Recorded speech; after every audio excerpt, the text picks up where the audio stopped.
The Tshwane Executive Mayor, Salias Brink, says that the workers' strike in the capital is no longer a labour dispute, but a large-scale criminal assault on the municipality and its assets. Now, Brink was making reference to the 4-week violent strike by the workers affiliated to the South African Municipal Workers Union, SAMWU, over salary increases. Meanwhile, the City of Johannesburg is going through its own deadlock after the DA this week refused to support ActionSA's vote of no confidence against the Metro's Mayor, Kabelo Gwamanda.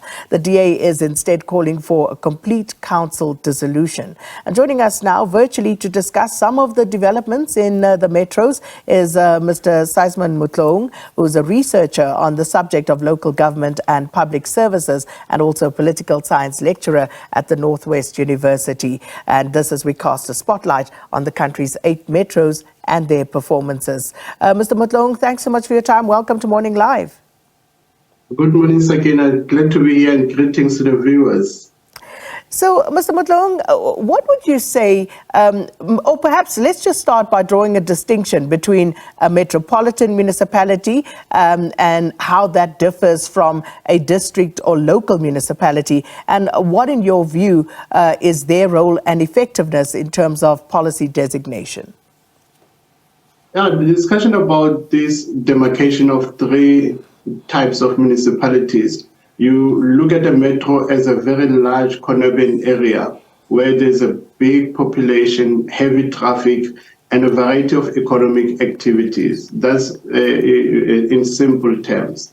And then a municipality, it is that area that would also have a less economic activity, a smaller population compared to a metro.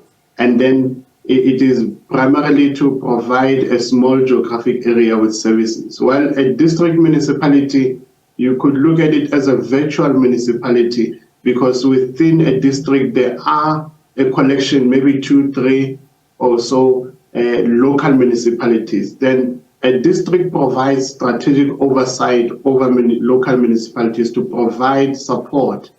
The idea is for local municipalities to go into, if you like, a district and then into a metro. An example earlier we've had in the year was Mfuleni municipality in the City district being touted to having become a metro because of its population and growth.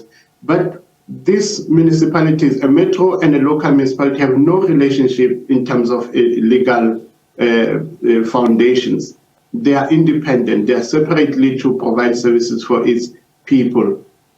Differences could be in structure in terms of executive mayoralship, depending on the construct of that. But a district will now supervise a local municipality.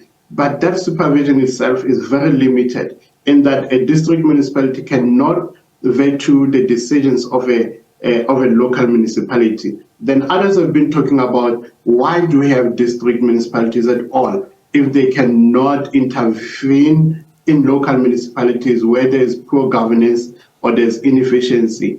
That is basically the big debate around why do we have the rationale for a district municipality. And I'm glad you touched on that, because that is a big question. But, you know, are there any arguments that could be made for their continued existence, these district municipalities? Because what purpose do they actually serve? Because you'd find a district municipality having clean audits, but then the local municipalities in that district are failing miserably. So what purpose do they actually serve, Mr. Motloung?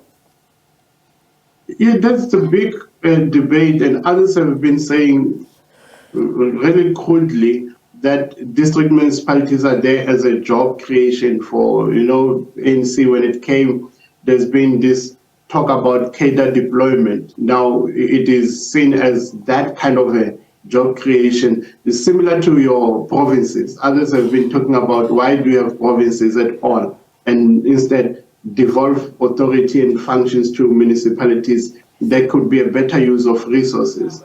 That's one negative perception. But the more constructive vision is municipalities to provide a strategic vision, a district to provide a strategic vision Maybe the argument could be extending the authority and the powers of a district to be able to step in and even maybe take over the functions of a local municipality where it is failing. Like you're making that contrast of a well-governed district versus a poor governed local municipality within the same. So it's more about strategic thinking around the efficiency of a district versus the material interest of a political patronage mainly. But that's basically how in South African politics we look at it. Mr. Motloung, one would imagine that the metros would perform better than some of the local municipalities by virtue of them having greater resources. But seemingly the metros are also strained now. So what's your analysis of these metros? And if we can maybe just quickly run through them, starting with the City of Johannesburg.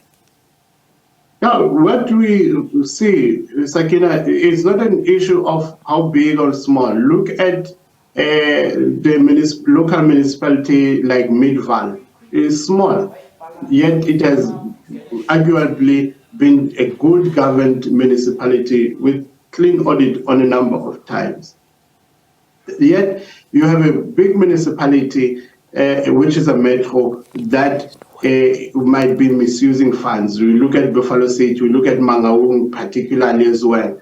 This kind of large geographic spaces doesn't automatically translate into good governance. It is the quality of leadership, it is the thinking of those who are in leadership that will guide the efficiency of a metro. And in Johannesburg, we see that a metro like Johannesburg has been working well over time, but recently there have been challenges, and these are common challenges. You look at that, you go to, you look at Nelson Mandela Bay, you look at Buffalo City, where there's issues of, sorry, I'm hearing some voices there. Not sure about that, but I'm still listening. I can still hear you, Mr. Motloung. Okay, thank you.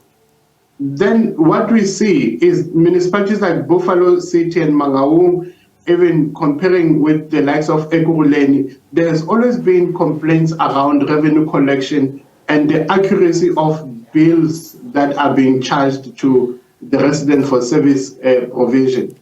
That is an issue of governance, how good and efficient that is. It is not necessarily to say it is a big or small. I think for me, the quality of leadership determines the kind of efficiency of a municipality, depending, irrespective of its category.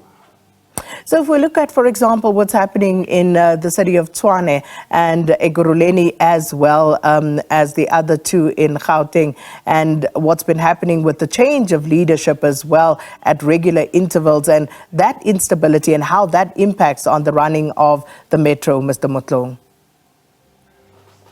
I couldn't get the question properly. There's some audio interfering there. You're talking about Tshwane and Ekurhuleni. Correct.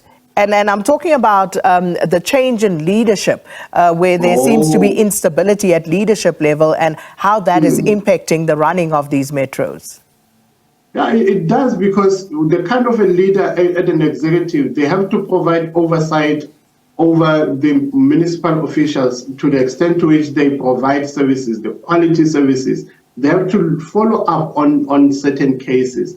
If there is instability, you don't have a political vision, you don't have a political guidance, there is not that political accountability. You have this mayor coming in and passing culpability to another to say, yeah, that previous one, they are the one who bungled. We're trying to fix things and we couldn't get enough chance. So we need stability at a municipality. What you see happening now in Ekurhuleni particularly, they are trying to now celebrate an improvement in services that previously DA was failing to provide. And the argument there is a racialized politics to argue that DA, like in Tshwane, has been prioritizing white residences against the black residences.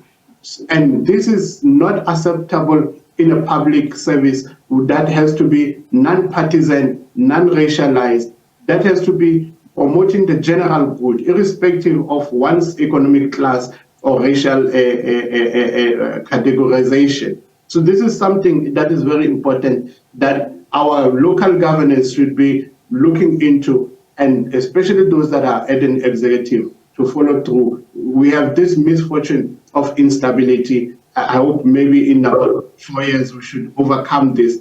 When we have a stable or a majority political party in governance, there could be a hope for stability. Mr. Sysman Motloung, I'm sure we'll talk more about what's happening in the various municipalities and metros as we progress towards next year's general election and how that fits into the bigger picture. That was Mr. Sysman Motloung, local government and public services researcher, also a political science lecturer at the Northwest University, discussing the state of some of the country's metros.